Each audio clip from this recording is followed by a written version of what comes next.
I don't think so. No, no, no, no. I don't think so.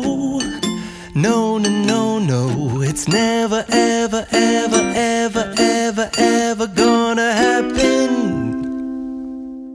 Bem-vindos a mais um Império das Aspas, um podcast onde eu ando aqui a palrar sobre livros, assuntos paralelos a livros, tais como escritores, poetas, zargatas literárias.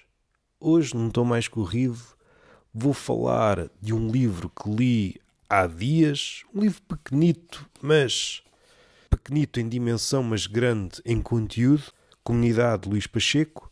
Vou ler só a parte final, aconselho a leitura a todos, caso consigam. Caso não consigam, porque o livro está a um preço proibitivo, consegui-lo comprar se tiverem sangue azul, caso contrário é um bocadinho difícil. No entanto, é possível adquiri-lo pela módica quantia de míseros euros. Eu não vou dizer a quantia porque não sei, mas há versões pirata da Comunidade, que não deixa de ser engraçado, porque Luís Pacheco promovia a pirataria dos livros. É curioso perceber que os livros dele, originais, estão a ser vendidos nos alfarrabistas por preços exorbitantes, 1000 e tal euros, por exemplo, e criou-se uma economia paralela de pirataria de comunidades e livrinhos dele. Ao que parece está tudo parado, pois os familiares não deixam que novas edições das obras do Pacheco saiam. Comigo tenho a Jéssica para falarmos um pouco de livros, o que é que ela anda a ler, o que é que ela tem gostado, uma conversa livre. Antes de começar a falar com a Jéssica, vou ler já aqui um pouco do Comunidade. Pode ser que ela queira interromper-me para dizer algo sobre este livro, porque lemos o livro os dois. Não sei nada, duvido de tudo.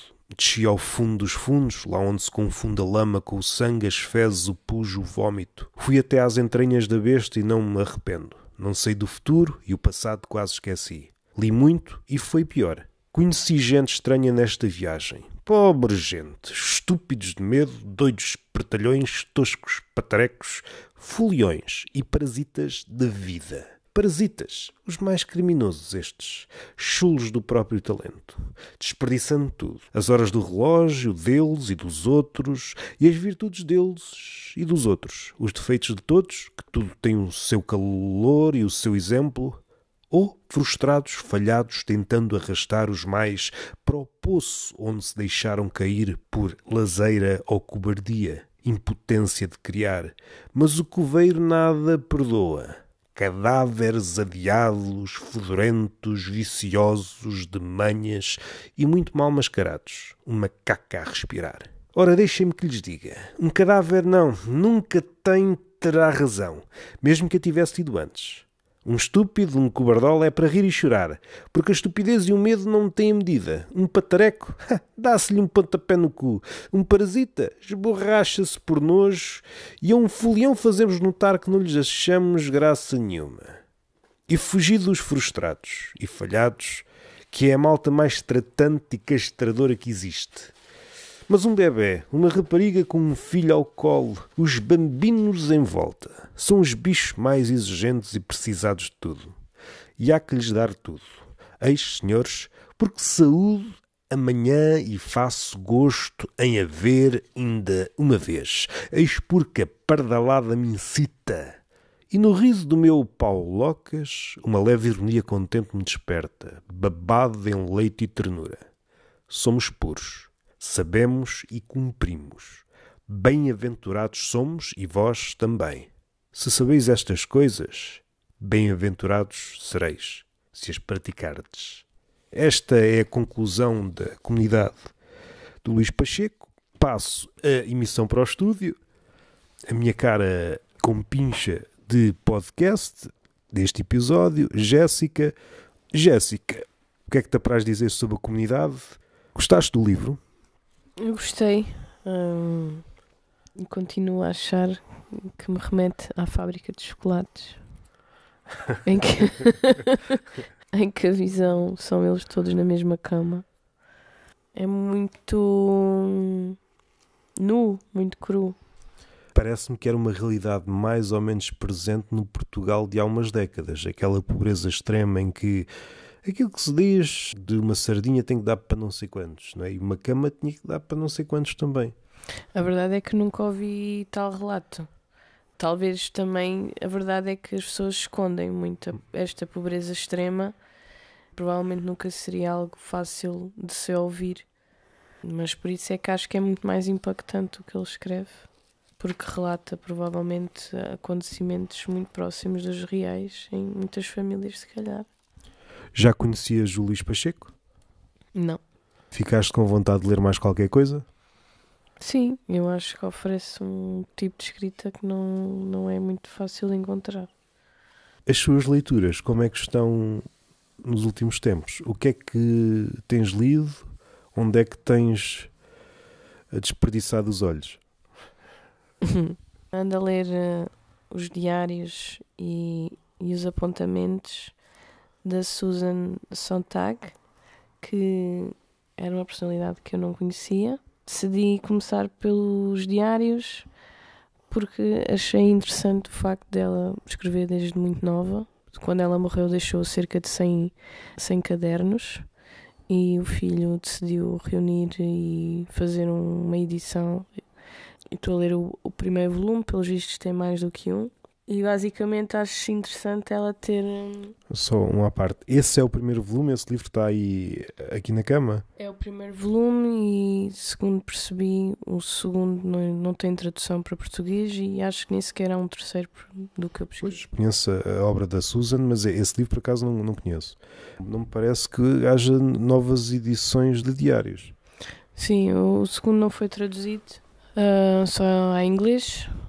Lês facilmente em inglês, não lês? Sim, ela nunca escreveu isto com o intuito de publicar. Eventualmente deu a entender ao filho que poderia ser essa a razão. Ela morreu de cancro. Aliás, ela não teve só um cancro, teve mais do que um. Ela deu a entender ao filho que sabe onde é que estão os diários, portanto ele depreendeu que, como iria ser tudo doado de alguma maneira, ele decidiu publicar. Sim, e ela não era seria ligeiramente diferente se fosse aquele tipo de escritor que em vida não publicou nada ou quase nada, e isso era uma decisão ligeiramente diferente, mas no caso da Susan já era em vida foi uma escritora ensaísta já com bastante nome, era das mais reputadas nos Estados Unidos, se a memória não me falha. Uhum. Acho que é mesmo inspirador o facto de ela com 15, 16 anos ter pensamentos que, na minha ótica, obviamente, eram muito avançados para a idade. Como, por exemplo, ela relata aqui que apenas com uma experiência de trabalho ela percebeu que, de facto, iria consumir muito dela o trabalho dito normal.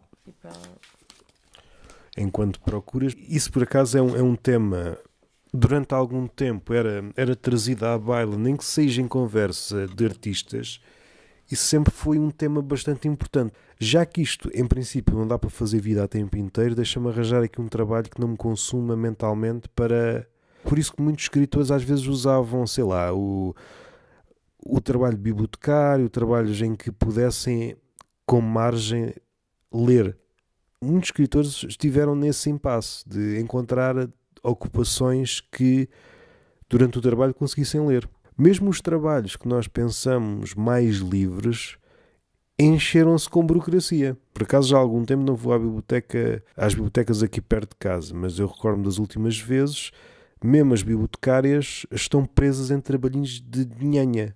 Às tantas nem elas querem ler, mas supondo que quisessem. Muito elucidativo. Olhas para uma bibliotecária e nem ela está a ler. Sim. Já encontraste? Podes, se quiseres. Sim, há aqui uma parte em que ela fala que ela teve uma experiência com trabalho de escritório. Houve uma altura que, também é normal, era jovem e achava que não iria querer dar aulas. E então, basicamente, ela aqui diz: aprendi então que não consigo suportar trabalho de escritório. Ela trabalhou durante o verão. Que não podia contar em sobreviver depois da universidade, a ler, escrever, etc. e com qualquer emprego que me desse dinheiro suficiente para viver. Tinha acreditado ingenuamente que era melhor fazer alguma coisa insignificante do que algo pseudo-intelectual, como por exemplo ensinar. Não me apercebi o quanto se fica apático, exausto, pela atividade da maioria das horas de trabalho. Isso eliminou uma metade das minhas aspirações face à vida proletária. A minha atual forma de existência física eliminou a outra metade da minha ilusão. Ao mesmo tempo, há pois aqui uma passagem também que ela fala que não gostaria de ir para o mundo académico, porque é muito... Os temas que abordam, a maioria deles são um bocado, para ela, insignificantes. Estou a ler também A Quinta dos Animais, de George Orwell, que já era algo que eu queria ler há algum tempo. Estamos sempre a massacrar aqui a questão do trabalho, que acho que é uma das minhas principais angústias, que ainda não encontrei a solução. E acho piada aqui a uma ideia que é tão simples e que nos faz pensar no mundo atual. Há aqui uma parte em que quem estava a liderar os animais era o porco Bola de Neve, e basicamente ele tinha começado a ler uns livros do que era o dono da quinta, sobre engenharia, etc. E uma forma que ele tinha pensado era tornar a quinta mais sofisticada, não precisarem de meios tão primitivos para fazerem as colheitas, etc. E então há aqui uma passagem que é: os animais nunca tinham ouvido falar nada deste género, uma vez que a quinta era antiquada e só possuía maquinaria bastante primitiva, e ficavam assombrados cada vez que Bola de Neve lhes descrevia máquinas fantásticas que iriam executar todo o trabalho, dando-lhes tempo de sobra para pastar descansadamente nos campos ou desenvolver o intelecto com leituras e conversas interessantes. E eu gostaria de perguntar porque é que isto não acontece hoje em dia. Desenvolveu-se tanta tecnologia, desenvolveu-se tanta maquinaria e nós não conseguimos ter tempo muitas das vezes para pensar, para ler. Saímos massacrados dos trabalhos que nos esgotam qualquer força, qualquer vitalidade.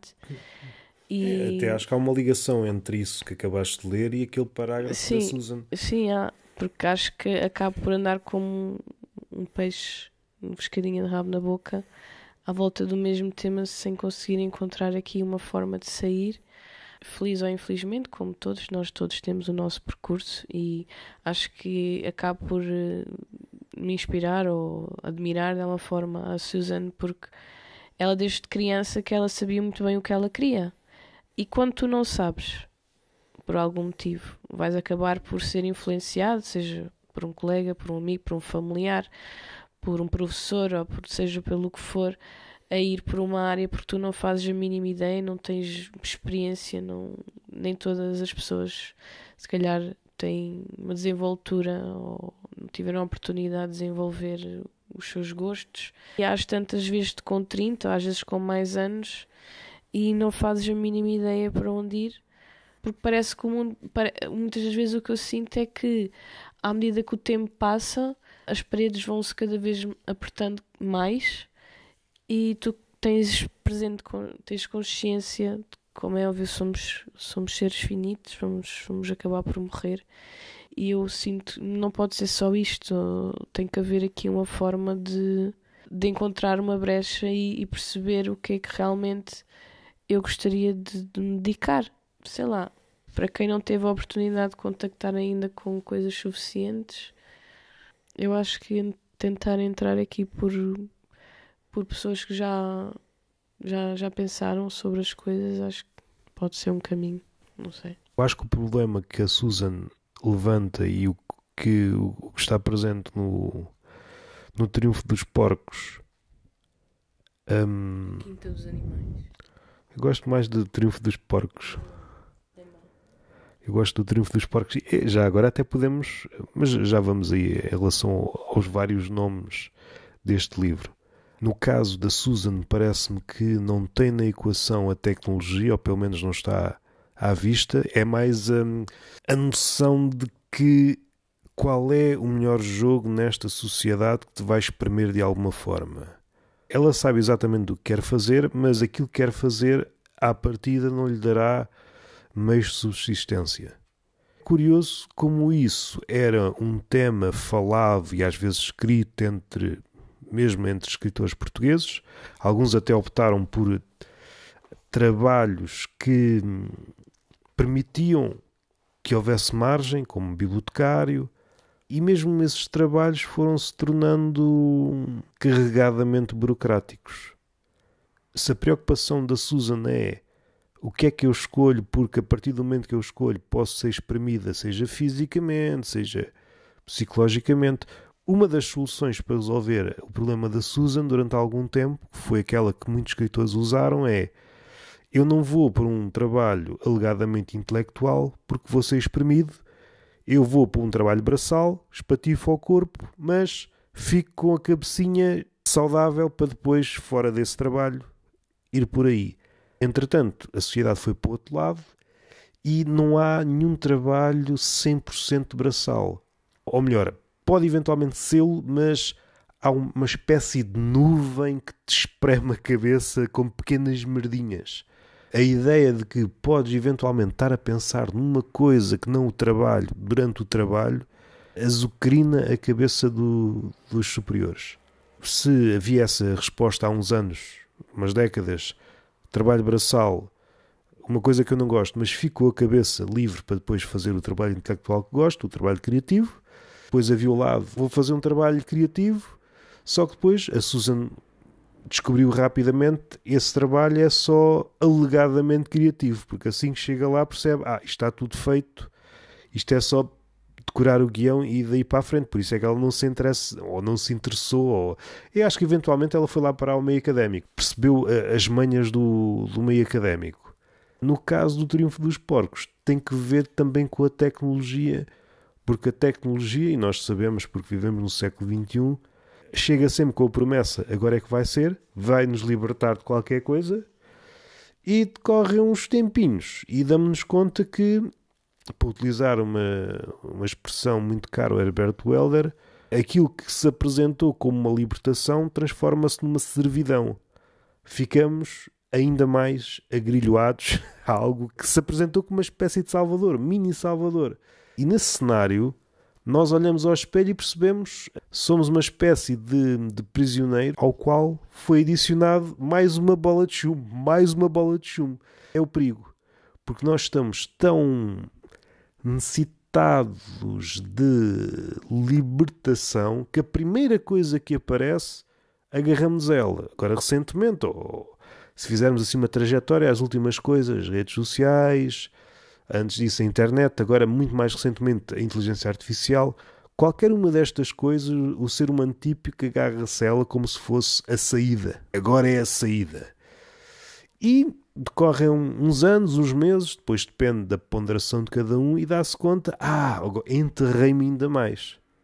Parece-me que não é pela tecnologia que o ser humano vai encontrar essa libertação, pensando sobretudo nestes homens e nestas mulheres que querem exercer uma via intelectual e não o conseguem porque estão maniatados de alguma forma, nem que seja do plano prático, que não há horas, não há energia suficiente para pôr em prática as ideias que querem. Recordo-me de Kafka, que ele tinha um trabalho, não sei se era numa seguradora, todas as noites, fazia as suas cenas. O mundo está-se a tornar tão vampiresco, tu sais do trabalho de tal forma, tu sais uma espécie de zombie, não é? Como é que se sai desse estado semi-vegetativo? Não é? Mudando um pouco de tema, Para algo mais alegre? Não, pelo contrário. Pelo contrário? Ela era muito melancólica, a Susan. Acho que tem muito a ver com a sexualidade dela. Tem aqui muita questão de ser livre, não é? Da questão pela liberdade. E acho que vai ser mesmo interessante depois, ou seja, ter começado pelos diários acaba por conhecer uma versão, vai sendo em crescendo. Essa Susan não conheço. Tendencialmente essa é uma versão menos cuidada. Exato. Eu conheço a versão mais cuidada, a versão dos ensaios. E ela já está a pensar sobre o fenómeno. Ela só está a relatar o fenómeno. Aqui vamos perceber um bocado a razão. E eu creio que, também já foi dito pelo próprio filho, que ela, sendo uma pessoa muito metódica com o trabalho, etc., e há algumas coisas não sabemos se é propositada ou não. Há aqui uma passagem que ela basicamente foi convidada para fazer um trabalho de investigação com o orientador de Sociologia. A entrada a seguir do diário é dizer que ficou noiva dele e depois não escreve mais nada durante um ano. Diz que casa com ele e a partir daí não escreve mais nada. Essa entrada depois, quando diz que casa, diz: caso com o Filipe com a consciência plena, mais o receio da minha disposição para a autodestruição. Ou seja, de alguma maneira dá a entender que provavelmente foi um casamento que ela viu como uma possibilidade para sair da vida que ela não queria ter e para chegar ao objetivo que ela pretendia. Provavelmente ele seria uma pessoa com dinheiro e, portanto, o que leva-me a crer que se eu quiser ascender a algum género neste momento, aos 32 anos, a querer-me descobrir, ter tempo para me descobrir, ter tempo para poder me instruir, etc., só se eu me casar com um gajo velho. Pronto, é esta a conclusão que eu chego. Não me parece muito errada. Pronto, tendo em conta que nós somos obrigados a trabalhar todos os dias, esta é a minha principal revolta. Somos obrigados a trabalhar 8 horas todos os dias em coisas que não nos dizem absolutamente nada. É um desgaste absurdo. Eu acho que, sinceramente, seja quem for que consiga fazer realmente o mínimo para sair dessa bolha e fazer seja o que for, já é uma pessoa com muita coragem mesmo. Se calhar temos que, tenho a certeza que temos que nos apoiar enquanto comunidade. Gostaste? Está fechado. Despede das pessoas, se quiseres. Não sei se te queres despedir de mim. Um beijinho. Um beijinho, um abracinho. Para dizer a verdade, não há nenhuma forma guionada para terminar o Império das Aspas. Boas leituras, não é uma recomendação, mas para não estar sempre a falar bem, não é que este seja o tom do podcast, é falar. O bem e o mal é muito binário, não quero nada disso. O Saramago é que dizia: não esperem de mim respostas com sim ou não, isso é para os outros. Todos os anos há um barrete. No ano passado foi o livro do Miguel Esteves Cardoso, Como Escrever um Livro, o pior livro que eu li na vida. E este ano, está bem lançado, que é a biografia do Kramer, do Seinfeld, chamada Entradas e Saídas. Eu quero que tu descasques este livro como descascaste o outro. Descascar como? Sim, para descascar. É que deu-me quase vontade de fazer um podcast só, todos os episódios a descascar um capítulo. Fiquei com... Empodendo, faz aquilo que quiseres. Se estás em condições de publicar um livro daqueles, publica. Irrita-me o facto daquilo existir, mas não sou um gajo que impede, não sou um censor. Eu nem sei onde é que eu tenho um lápis azul. À medida que lês aquele livro que se propõe ser um livro de ajuda de escrita, aquilo é de alguém que, pronto, despediu-se do cérebro um dia e disse: olha, quando eu voltar a precisar de ti, eu chamo-te. E chamou e deu-se conta que o livro já estava na gráfica. Conseguiu fazer aquilo tudo sem um cérebro. Além disso, não houve crítica nenhuma. Vamos ver isto e perceber se o livro cumpre aquilo que promete. É um livro fraquíssimo. Fraquíssimo a um nível... A escrita é péssima. De um gajo que tirou um curso de escrita criativa. Vamos por aí fora. Podia ter sido escrito pelo Pedro Chagas Freitas num dia mau. Mas esquecendo isso, este livro não é este nível. Não causa esse desconforto, porque o Miguel Esteves Cardoso, ele tem livros bons. O Causa das Coisas é um dos melhores livros de crónicas deste aqui. Não é que eu esperasse grande coisa, e eu nem espero grande coisa deste género, da biografia ou autobiografia. Não cheguei a perceber se isto é uma biografia ou uma autobiografia ainda. Muito pachorrento, não está aqui nenhuma vivacidade. E comprei isto. Vi Seinfeld, tenho uma ideia para fazer sobre isto. Ganda Barreto. Eu acho que é o Barreto do ano. Ou é LX com ele. Até ao próximo episódio. I don't think so. No, no, no, no. I don't think so. No, no, no, no. It's never, ever, ever, ever, ever, ever